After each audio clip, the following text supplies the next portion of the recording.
Welcome, everybody, to this week's podcast episode for the Financial Freedom Podcast. And I'm your host, Dr. Christopher Liu. And as you know, we talk about four types of freedom: time, financial, location, health freedom. And in that light, I'm always interviewing entrepreneurs, successful business owners, people doing things on the cutting edge and shaping the world. So today we have Harris Gubin, and he's going to talk to us all about franchising. So what is a franchise, how to start one, how to finance it, pros and cons, should I get one? So it's going to be a really interesting discussion. Franchising, you have a lot of opportunities, and I'm happy to welcome Harris to the show. Welcome. Hey, Chris, thanks for having me. It's good to be with you. I know we had connected through Podmatch, and tell us more about your franchising, how you got started, and we'll go from there. Yeah, absolutely. So I have a pretty unique path. I came from a family business that my parents both started, and it was an event planning business. I helped them grow the business. And then in 2008, when the market crashed, I was basically eating popcorn for breakfast, lunch, and dinner, and had to reinvent myself. However, I just kind of reached out to the first thing that came along. And as they say, if you don't have a plan in place, you're kind of just floating out to sea, and you'll get to a port, but any port will do. So like many people, I didn't know which direction I was going in. And luckily for me, someone was introduced to me who I actually knew in my previous life. He became a mentor to me. He was in the franchise coaching space, took me under his wing, and 10 years later, here I am. Well, fascinating story. And, I've interviewed two other guests about franchising, and it's really interesting, especially for people interested in starting a business. What are the pros and cons of a franchise? Oh, man, that's a loaded question. Pros and cons of franchising. So I think the pros with franchising, when you think about it, are you're getting a recipe for success. Right. And the good franchisors have a really good recipe. And what you're trying to figure out as the person who's exploring these different opportunities is, do I like the recipe for me and my family? Right. Because people are successful in the really good franchise concepts and they're doing well. But that doesn't mean just because they decided to make that investment that you're going to like it as well. The franchisor has gone through the trials and tribulations. Right. So you're paying a fee for the long term, but your window or runway to speed up the process, to get to quicker profitability is there. So people like that. When I came from the family business that my parents started, we had to figure out everything. We had to figure out, our branding. We had to figure out our logo. We had to figure out our tagline. We had to figure out where to market, when to market, how often to market, right? How were we going to pay for advertising? Where were we going to pay for advertising? How were we going to leverage economies of scale, which we couldn't because we were only one location. So that's just like a small snippet of what it means to be a business owner. And when you look at what the franchisor's giving you, they're giving you all of that, so you don't even have to think about it. And then again, you're trying to figure out, do I like that support that they're giving me to run the business? As far as the cons go, there's a franchise fee involved, right? So you're paying into this system. It's a one-time fee. Other fees that you'll hear about are royalties, right? You're paying anywhere from 5%, 10 to maybe even 15% on your gross revenue. And you have to decide, hey, do I want to pay those fees? I always say the price is worth the admission, right? Because you have 750,000 units out there, locations or territories in franchising.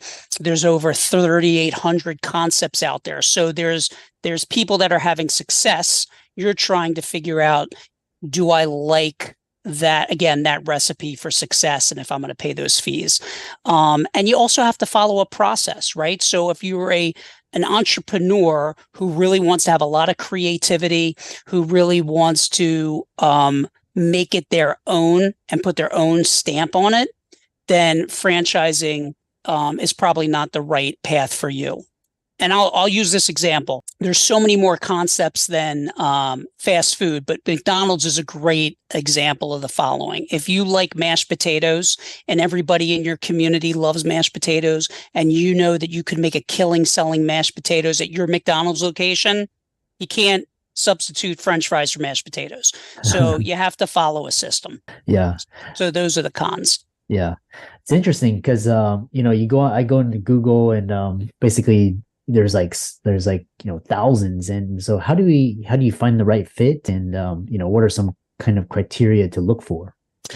That's the biggest challenge for everybody. So there's 3,800 concepts according to the International Franchise Association. Your point about Google is well taken. I Google the word franchise or franchising about once a month. There's over 1 billion results. Okay. And then everybody's an award winner, right? Everyone's a number one this and a top 5 that.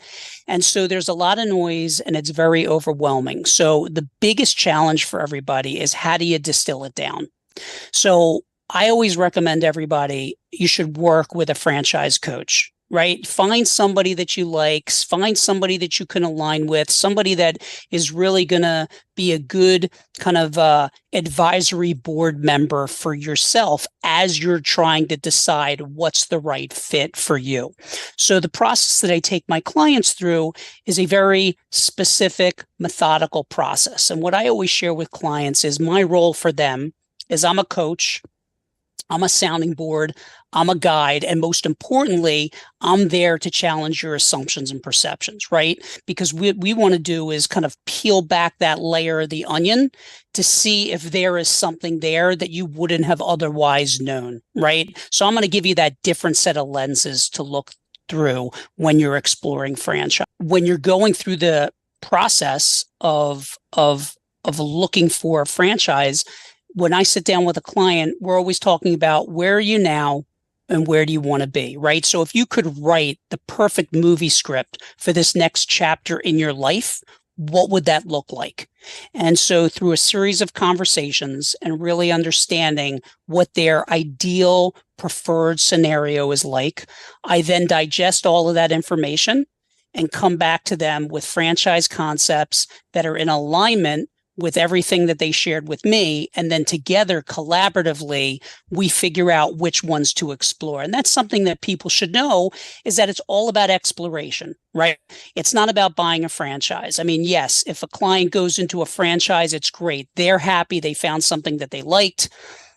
I'm happy for them. I'm also compensated that way. Most people don't realize this, but for franchise coaches out there, we are all compensated by the franchisor if a client goes into that concept. And that's an industry standard across the board.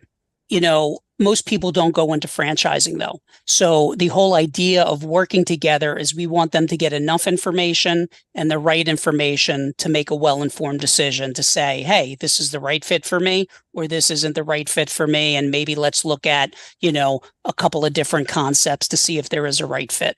Does that make sense? Yeah.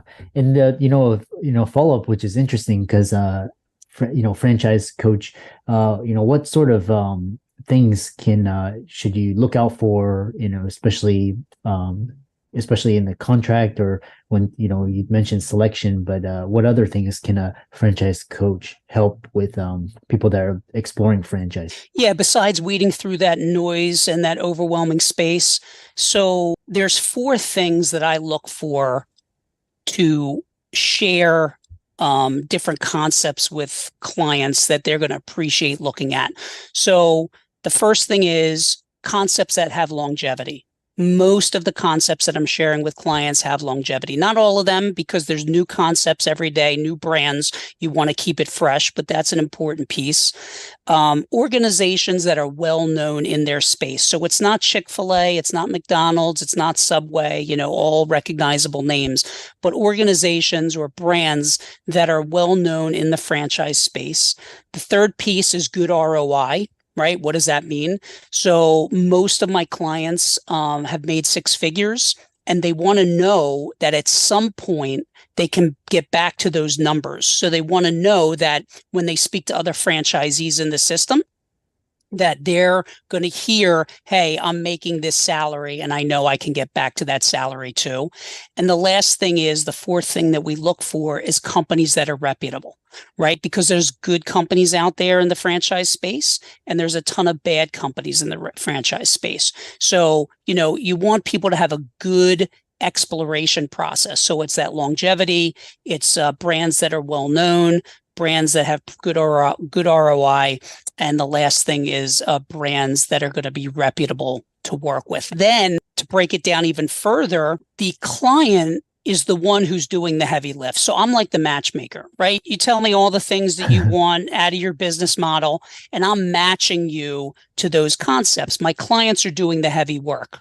So what happens is, when I introduce them to those franchise, my clients are the ones who are going to speak to the franchisor initially with an introductory phone call. The franchisor may have them join a pre-recorded webinar. They may have them join a live webinar where they get to speak to other franchisees. They'll speak to those leaders in the organization that they might be interacting with or who are going to help them. Every franchise has a FDD, the franchise disclosure document, which is what they'll give to the prospective franchisee to review. It tells them, it gives them a ton of information about the business model. And then the best part of the whole exploration process is that you get to then speak to all the franchisees that came before you to validate whether or not, the franchisor is sharing information that is resonating or what the current franchisees are experiencing. And then when it comes down to the finance and reading the franchise agreement, I always share with clients that you should be building your advisory board. So one good thing to do is find a good franchise attorney to work with. To review your franchise agreement. That's really an important piece, because although the franchisor might not be willing to change anything in the franchise agreement, at least you have a second set of eyes on the agreement to highlight and point out anything that you should be really aware of or that might cause a hurdle in the future. And then in terms of the finances, clients will put together their own projections, which I will help guide them along with. They may want to speak to their own CPA or whoever helps them with their accounting. So providing them with a lot of resources to help them make a well-informed decision. So I know that's a long answer to your question, but it's a really important one. And what's interesting is, it's kind of like you have a guide, someone that can help guide you so that, you don't have to make the mistakes. What are some of the hottest niches or some of the fastest growing niches that franchise you find them in? So I don't like to work with the hottest concepts, right? Because typically they're fads, right? So cupcakeries, ice cream, yogurt places, popcorn, they're here for a short while. So I could tell you what clients are really interested in. A lot of my clients are typically 50 to 60 years old. When the pandemic hit, I started to speak to a lot of clients who I would say were kind of in that 44 to 49 range. That picked up a bit. People were reevaluating themselves. And the concepts that I see clients have a high interest level in or verticals are senior care. Right? Because I think the statistic is every day, 10,000 people are turning 60 or 65. So senior care is big. Anything with pets and pet care is big. Boutique fitness, right? Everybody wants to lead a healthier lifestyle. That's not going anywhere. And then home improvement concepts, things that are anything around the home. Those are popular categories that people want to explore.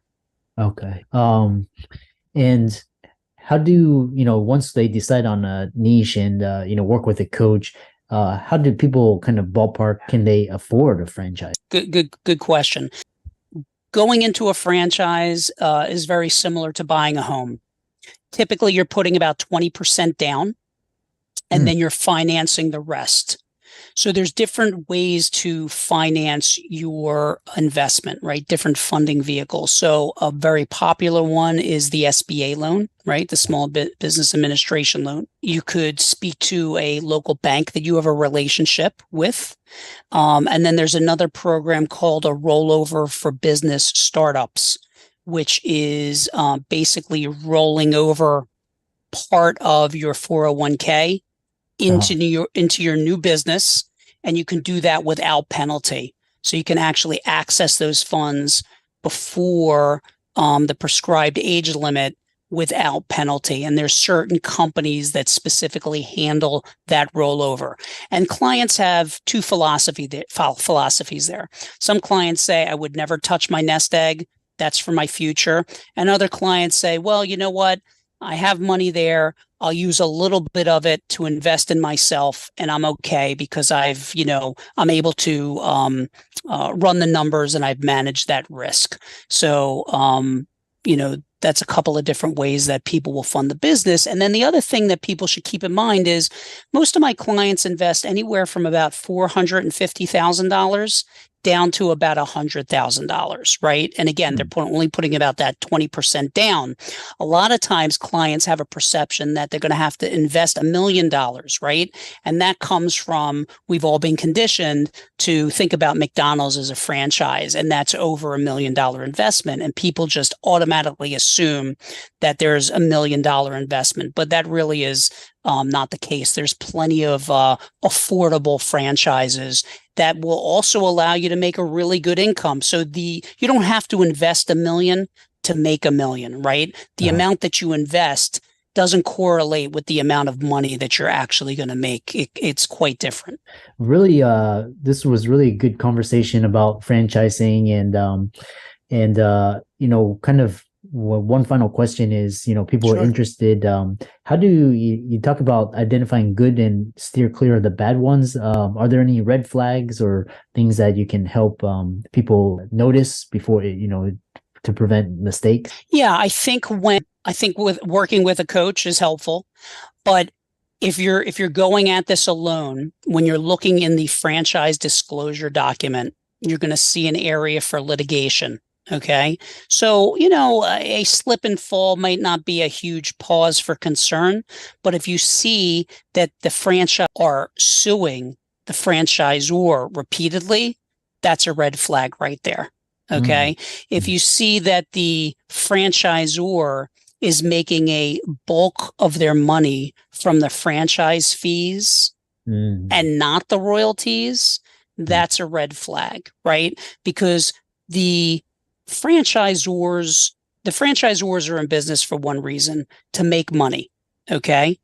They make more money when you make more money because they're making money off of the revenues. So in theory, if the franchisor is good, they're going to want to provide you with a ton of support and all the right tools for you really to grow a robust and scalable business. Okay. And so you want to be able to see that franchisor is growing year over year, where more and more people are investing in the model, okay, and their royalties or their revenue that the franchisor is generating is really from the royalties and not the franchise fees, where they're just churning and burning people through the process. So those are just a couple of red flags that you should look at. And then I guess the one final thing I'll say is, when you speak to other franchisees, what are they saying to you? Are they happy that they went into the franchise system? Or is the support before they open their doors, when they open the doors, and ongoing really good, right? Are they making the money that they want to make? Are they hitting the goals that they want to hit? And after you have 5, 6 plus of those conversations, you're going to get a really good feel for this model. And to say, okay, these 5, 6, 8 people that I spoke to are really happy. I'm getting good feedback and I'm getting a good vibe from the franchise. Yeah. What a wonderful way to end the conversation. And Leslie, how do people reach out to you, follow you, contact you? How can they do that? Thanks for asking. My website is easy. It's franchisecoachonline.com. And if anybody wants to hook up with me on LinkedIn, I'm the only Harris Gubin out there. So I'm really easy to find. Yeah.